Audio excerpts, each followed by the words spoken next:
Hi guys, it's Webby. Welcome back to another video with the Golf MK8. Today I'm going to show you 5 things I like about this car and then 5 things that I'd change. So let's start with 5 things that I'd like to change about this MK8 Volkswagen Golf. As much as I like the 1.4 litre turbocharged petrol engine, it would be nice if they squeezed a little bit more power out of it. It's 110 kilowatt. Even if they gave it another 10 kilowatt of power, I think it would just be enough to keep it up with the competition while keeping the smoothness and refinement it's well known for. The second thing I'd change about this Golf is giving it keyless entry.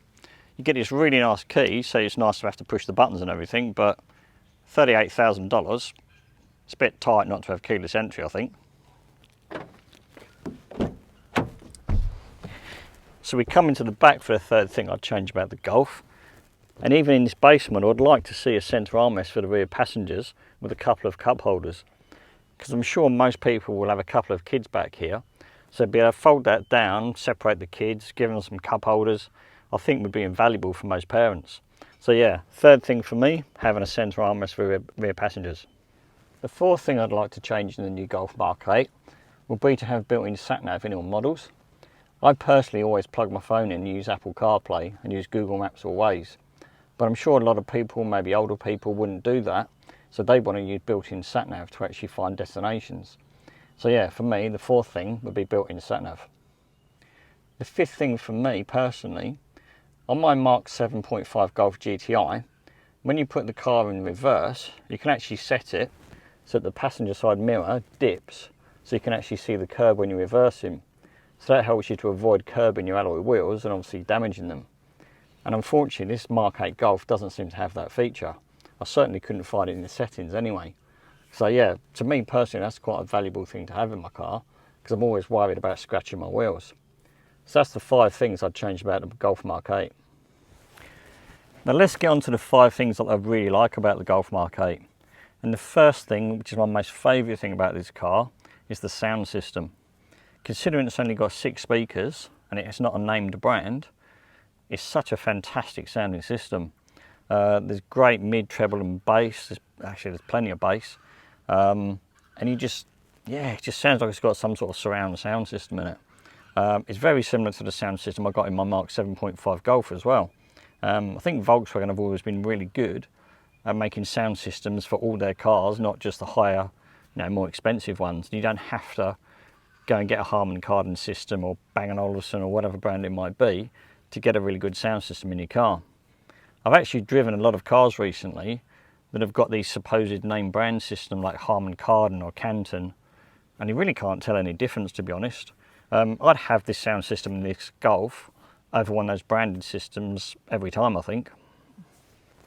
The second thing that I like, and again it's on the inside of the car, is the interior lighting. It's LED lighting.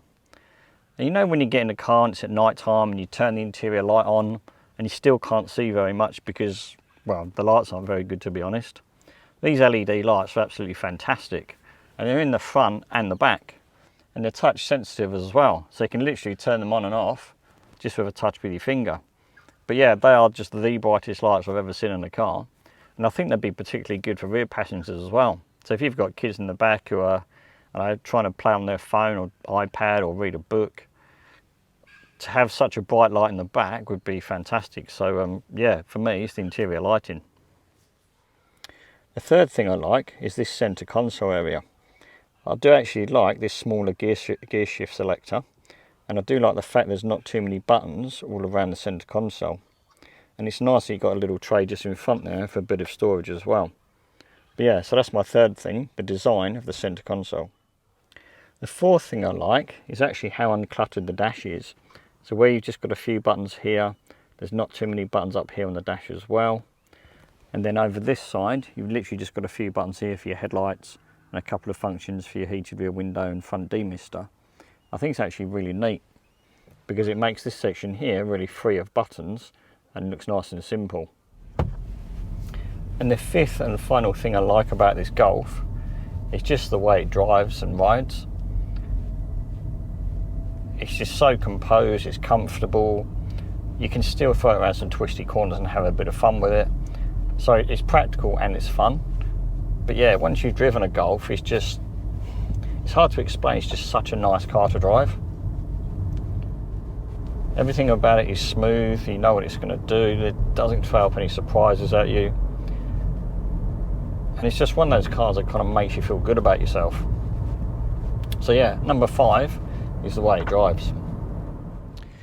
So there you go. There's the 5 things I like, and then the 5 things I would change about this Mark 8 Volkswagen Golf. What do you think to my choices? Do you think I'm right? Or are there other bits and pieces that you would change, or other things that you would like instead? Let me know in the comments below and let me know what you think. If you've enjoyed the video, please give it a like. Don't forget to subscribe to the channel, and when you do, hit that notification bell to find out the next time I do a 5 things video. Thanks very much for joining me today, and I hope to see you all in the next one.